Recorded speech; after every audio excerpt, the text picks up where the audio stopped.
From KQTV St. Joseph, this is KQ2 News at 10. An American industry that has had its fair share of struggles is seeing groundbreaking improvements. Good evening, I'm Melinda Barrett. American automakers are experiencing some of their best months due to redesign, industry changes, and even low interest rates. Car buyers are back and they're buying American-made.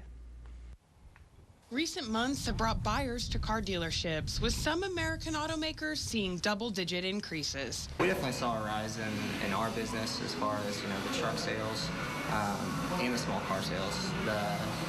With the lineups changing and the incentives being a little bit better throughout the summer months, we definitely were able to get deals put together that normally we wouldn't have been able to, especially a couple years ago.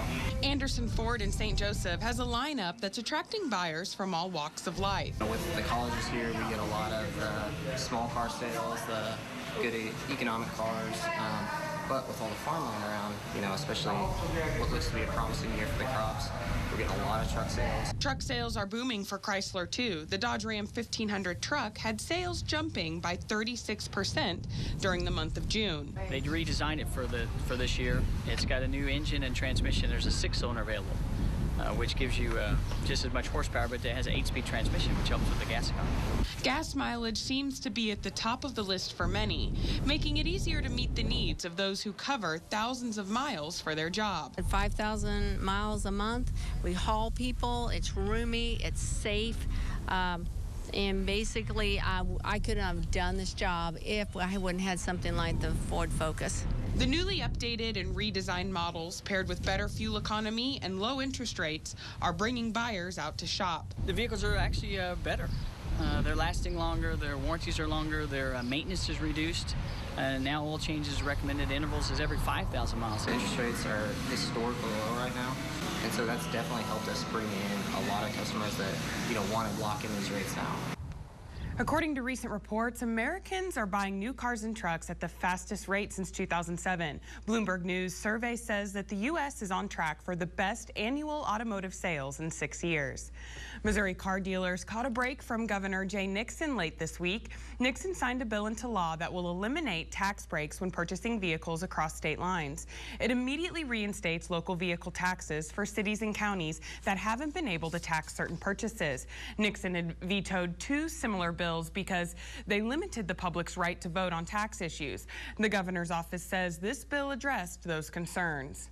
While some are concerned with the development of so-called consumer drones, a Missouri college is working on an industrial device that could help Missouri bridges. The state's bridges rank 10th worst in the nation, but a professor and his students at Missouri S&T in Rolla are working on a radio-controlled helicopter that would ease the bridge inspection process. The idea is to make inspections more efficient so they can be performed more often. We could use them for inspection by flying along and looking for any damage in the structure. The multicopter is going to collect data. It can use its camera. There can be any number of other sensors on the device, on the aircraft. And that information is fed back down to the ground through a wireless data link. The multicopter is currently in its first stage of development. Future plans call for the ability to see into bridges and full automation that would allow the device to inspect bridges on its own. If you would like to keep up with Half Pint McGee and the Celtic Ranch, you can find him on Facebook. His owner says if you're lucky, he just might accept your request. Details are still emerging tonight from a midday plane crash on the West Coast. The latest numbers from the fiery crash, plus what eyewitnesses say they saw from a distance. And later tonight, what do you expect to be doing at age 98? What this Connecticut woman is doing at her age will likely surprise you. We have her story coming up later. At this hour, authorities are saying 2 people are dead after an airplane crashed in San Francisco. 181 people have been taken to hospitals. More than 300 passengers and crew were on board. As Karen Traverse reports, eyewitness accounts saw tragedy in real time. Like a great bottle of scotch, Angie McLean has been aged to perfection. At 98 years young, she's still going strong as she pours drinks at Panama Joe's Cafe. McLean says she started bartending when she was just 17 to supplement her income, working at General Electric. She celebrates every holiday by dressing up and never grows tired of the job she loves. Whether she's shooting pool in her downtime or serving up drinks, she is a walking billboard for the saying, life is meant to be lived.